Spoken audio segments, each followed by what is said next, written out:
पालकगण, एक प्यारा सा लोग मेरे सभी प्यारे विद्यार्थियों के लिए आज मैं आपके सम्मुख हूं एक बहुत ही महत्वपूर्ण वीडियो को लेकर। बात है स्कूल को रीओपन करने की। कोविड-19 की वजह से जो स्कूल मार्च लास्ट वीक से बंद है, वो स्कूल 21 सितंबर onwards as per the government advisory चालू होने जा रहे हैं। अब हमारे सम्मुख जो सबसे बड़ा प्रश्न चिन्ह है वो ये है कि क्या स्कूल 21 सितंबर से चालू होना चाहिए। आज ये प्रश्न मेरा है आप लोगों से, और जवाब भी आप सुनेंगे 3 तरह से। जवाब एक स्कूल संचालक का, जवाब एक प्राइवेट शिक्षक का, और जवाब एक अभिभावक का। देखिए, वर्तमान समय में जो कोरोना का कहर हमारे ऊपर छाया हुआ है, हम कहीं न कहीं कोरोना से सहम गए हैं।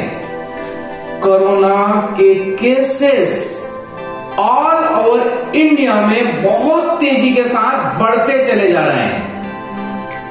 समाज का कोई भी वर्ग इससे अछूता नहीं है। हम ट्राइबल एरियाज की बात करें, हम अर्बन एरियाज की बात करें, हम डीप रिमोट विलेज की बात करें, या हम एक टाउन की बात करें, हर जगह कोरोना फैलता चला जा रहा है।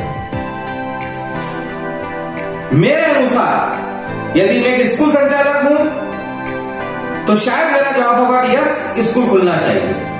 यदि मैं एक प्राइवेट शिक्षक हूं तो मेरा जवाब होगा कि हां, स्कूल बिल्कुल खुलना चाहिए। लेकिन सबसे पहले मैं हूं आप लोगों का गार्जियन, आप लोगों का अभिभावक। मेरा स्पष्ट मत है, अभी किसी भी दृष्टि से स्कूलों को ओपन करना कहीं से कहीं तक उचित नहीं है।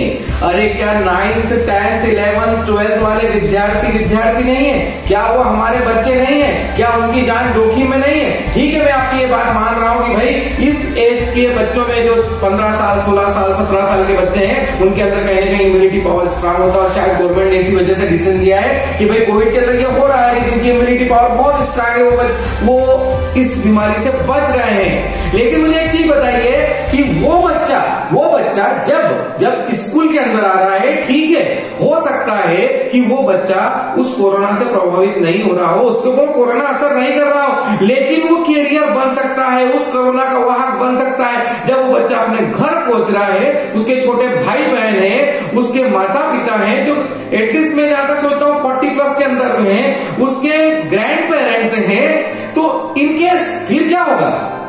अरे वो बच्चा हो सकता है खुद प्रभावित ना हो, लेकिन वो कितनों को प्रभावित कर सकता है? पूरा स्कूल प्रभावित हो सकता है, पूरा स्टाफ प्रभावित होता है। एक शिक्षक की वजह से कई बच्चे प्रभावित हो सकते हैं, एक बच्चे की वजह से पूरा घर परेशान हो सकता है।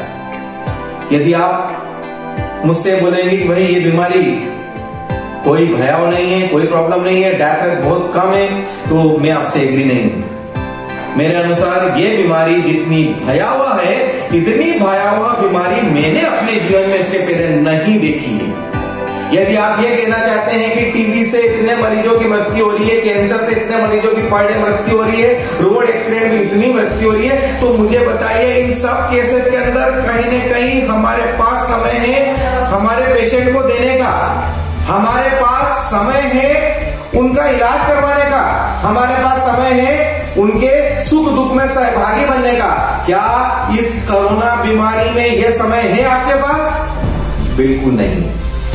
भाई बीमारी बहुत ही भयावह है और बच्चों से बड़ा कुछ भी नहीं है।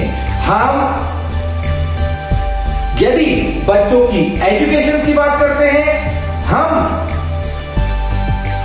हाई रिस्क की बात करते हैं, हम उनके स्वास्थ्य की बात करते हैं, सर्वोपरि केवल और केवल बच्चे की हेल्थ है, सर्वोपरि केवल और केवल बच्चे का स्वास्थ्य है, उसके बाद ही कुछ और होगा। हमारी सबसे बड़ी जो नैतिक जवाबदारी है बच्चों को सुरक्षित रखना। देखिए, जो गाइडलाइन एसओपी जो जारी किया गया है उसको मैंने बहुत डीपली स्टडी किया है। मैं आपको यकीन दिलाता हूं, उसमें जितने भी पॉइंट्स हैं, महेश मेमोरियल स्कूल सभी पॉइंट्स का 100% पालन करेगा। और जब भी स्कूल ओपन होंगे, मैं एक वीडियो के माध्यम से आपको वो हर चीज लाइव दिखाऊंगा जो हमारी एसओपी में लिखी हुई है। लेकिन मेरे कुछ प्रश्न हैं अपने बच्चों से। बच्चों, मुझे ये बताइए, आप मुझे बताइए, क्या आप 5 घंटे लगातार मास्क पहन के रह सकते हैं? जवाब दीजिए। क्या आप पूरे समय स्कूल की बस में चढ़ने से लेके स्कूल की बस से उतरते समय तक आप हर समय 6 फीट की डिस्टेंस मेंटेन कर सकते हैं? मुझे जवाब दीजिए। क्या आप एक दूसरे से 6 फीट की दूरी से हंसी मजाक कर सकते हैं? मुझको जवाब दीजिए। बोलिए, क्या जवाब है आपके पास? यदि आप मुझसे ये बोलते हैं कि सर हमको डाउट क्लियर करना है, सर हमारी ऑनलाइन प्लेटफॉर्म पे पढ़ाई ठीक से नहीं हो रही है, तो I am not agree with you, क्योंकि आप 9th, 10th, 11th और 12th के स्टूडेंट्स, और जिस ऑनलाइन प्लेटफॉर्म पे हम लोग आपको पढ़ा रहे हैं, जिस तरह से टीचर्स आपके साथ कोऑपरेट कर रहे हैं, everything is very awesome, no problem, not at all. कहीं किसी भी तरह से कोई प्रॉब्लम नहीं है। आपकी पढ़ाई बहुत बेहतर तरीके से चल रही है, आपका सिलेबस बहुत बेस्ट रनिंग कर रहा है, एक्स्ट्रा क्लासेस से लेके the doubt clear, everything is well managed in MMPS. तो भाई फिर मुझे ये बताइए कि हम ये लाइफ रिस्क क्यों लें? नेवर। ये लाइफ रिस्क हम कभी भी नहीं लेंगे।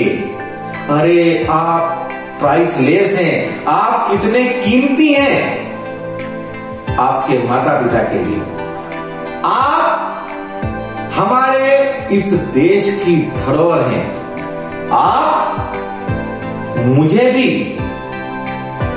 प्राणों से प्रिय हैं। कैसे रिस्क ले सकता हूं मैं? बताइए।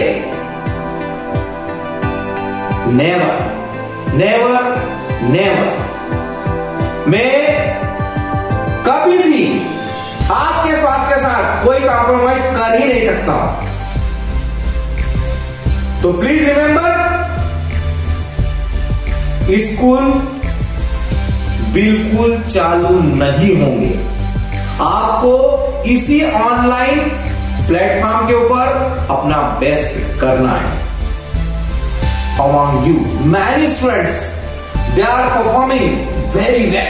बहुत बढ़िया परफॉर्मेंस दे रहे हैं बच्चे।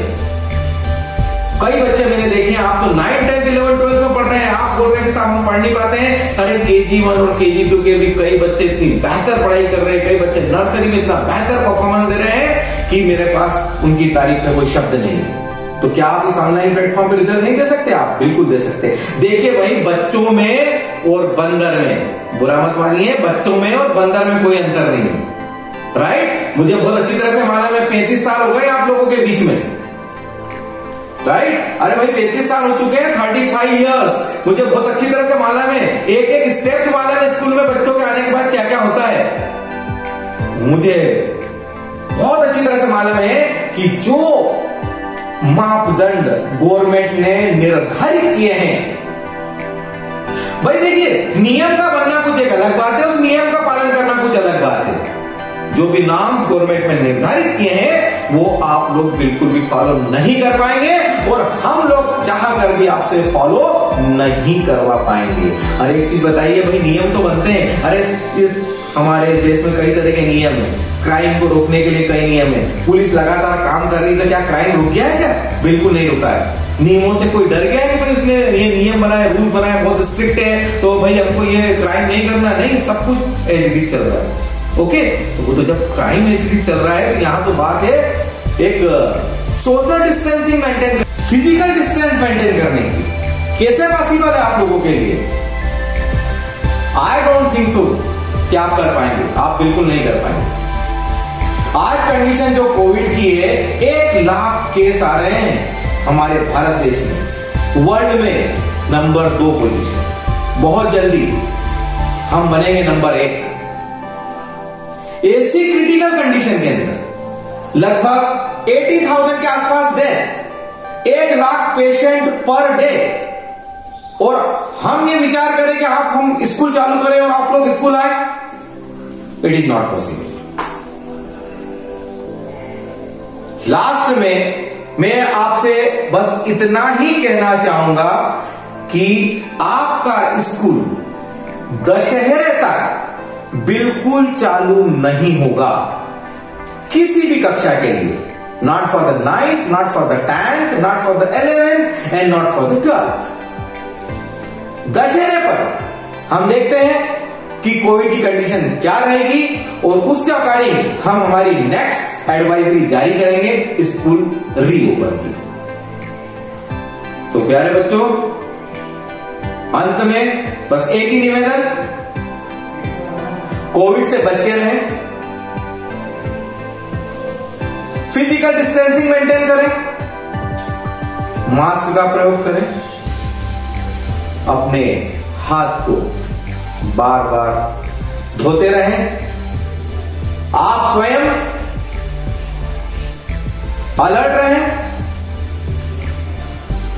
आपके घर के छोटे बच्चों का ध्यान रखें, आपके घर के जो भी वरिष्ठ सदस्य हैं उनका ध्यान रखें, और इस भयावह महामारी से सभी को बचाने में सहभागी बने। धन्यवाद। Thank you.